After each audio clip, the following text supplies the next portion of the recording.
How you move on, though, you go on the road, a place where the Orioles have been very good, playing away from Camden Yards. They did it very well last year. Overall, off to a good start this year. But we've mentioned so far in this program about the young, talented players, and the Reds have a lot of them. Yes, there are a lot of players that are hurt for the Reds at the moment, but they have star power in this specific case. If I move out of the way, Elly De La Cruz over here. Hey now. And obviously you guys recognize Mr. Gunnar Henderson. But Elly De La Cruz, the reason why he's a superstar is because we talk about 5 tools impacting the game in multiple ways. That's Elly De La Cruz to a T. And this does it every time. It's like a time sensor, you know? Whammy, we're back. But Elly De La Cruz can impact the Cincinnati Reds in so many different ways. Last year, you might have seen him get called up, and he took Major League Baseball by storm.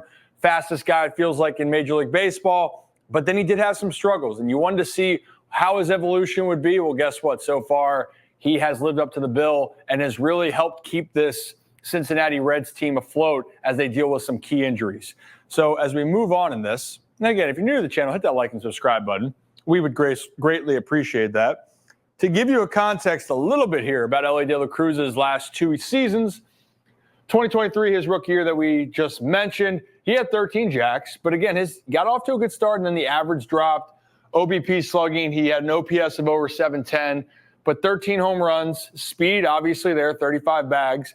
He struck out a ton. That was one thing that's not mentioned here, but that was one of his issues they had to learn.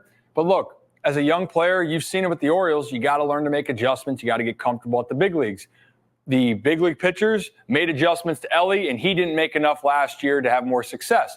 Well, so far this season, he's been sensational, hitting 280, OPS at 968, and you can see he already has 18 stolen bases right now at this moment of the season, 8 jacks. This guy is going to break all of his offensive numbers, especially with the amount of games he's going to play.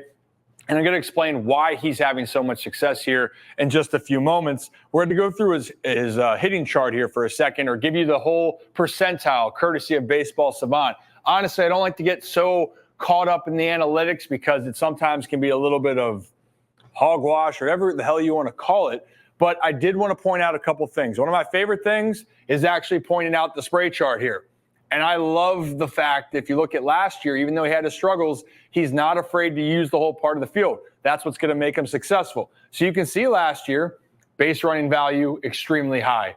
Exit velocity still pretty high. And you can see he can do things well. Hit the ball hard, arm strength, 98th percentile, and it's blocking out down here. I apologize, but he's 100 percentile. It's not a joke. He might be the fastest man in all Major League Baseball. Flash forward to this part of the season in 2024, and we're seeing it.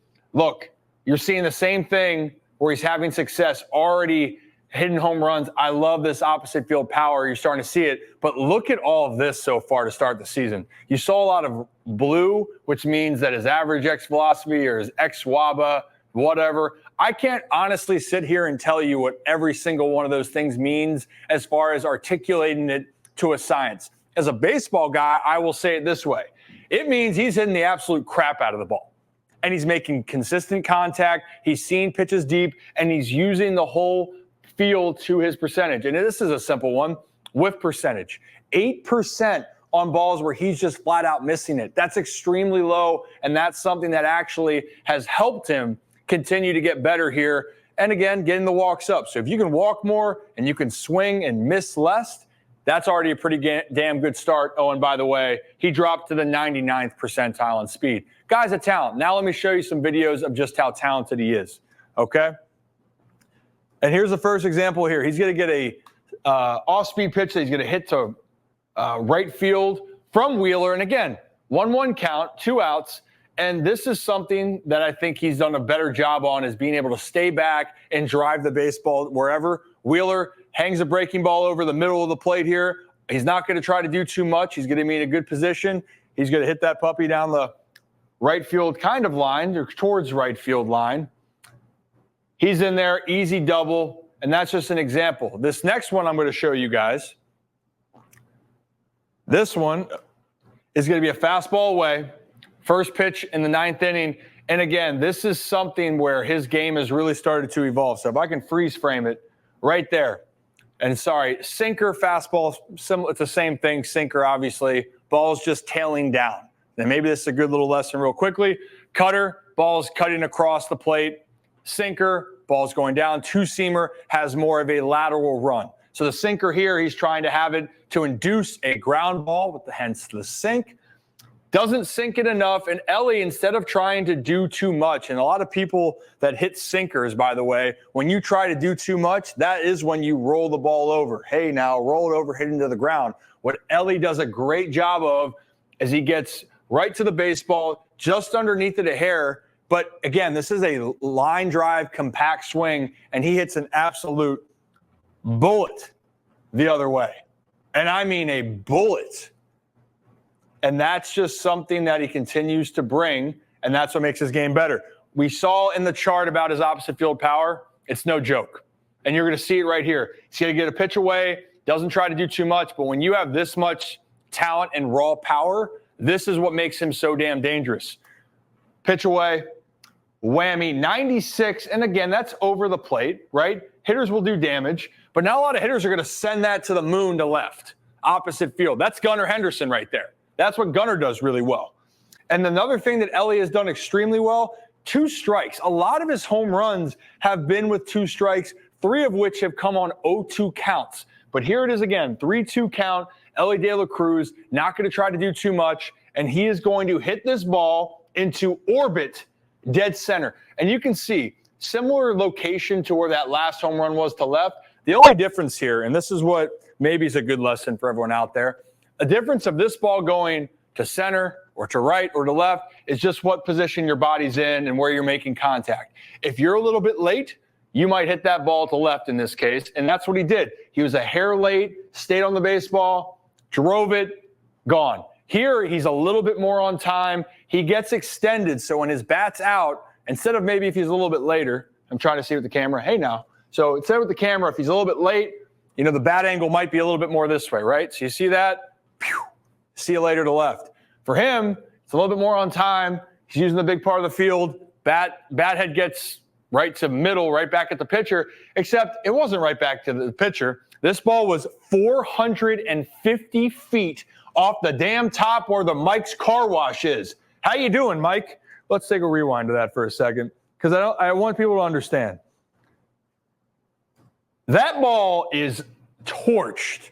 And that's the danger if you leave a pitch to Elly De La Cruz over the middle of the plate. And here's another example. He's going to get a slider in. And this is what it's evolved with his game. Again, 1-0 count. It's a hitter's count. But even in a pitch where it's not a terrible pitch, it's in a sweet spot. But Miller's a very good pitcher for them. And Elly's just prepared, doesn't try to do too much, and lets his raw skills do the talking. And he got a hold of it. He's feeling good. And it's gone yet again. So again, this is just what Elly De La Cruz brings to his team. He's a catalyst. He's a catalyst for this team right now.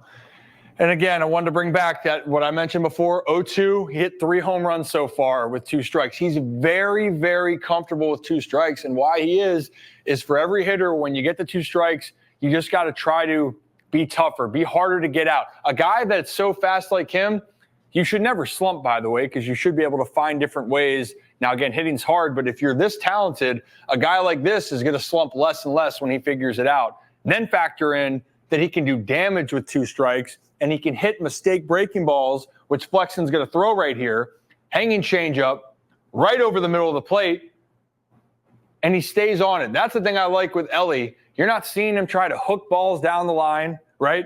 It's not going hooking. He's using the big part of the field. And you guys, if you keep watching these videos, which I hope you do, this is what's going to keep making great players great. They use the big part of the field. I'm not messing with you guys. Go watch all the best hitters. They can use the entire field, or they use the big part. And when they stay consistent through that middle part of the field, they have more success. Because if they are a hair early or a hair late, it allows them more chances to get hits. And it's just, I love great players. And Elly De La Cruz is a great player.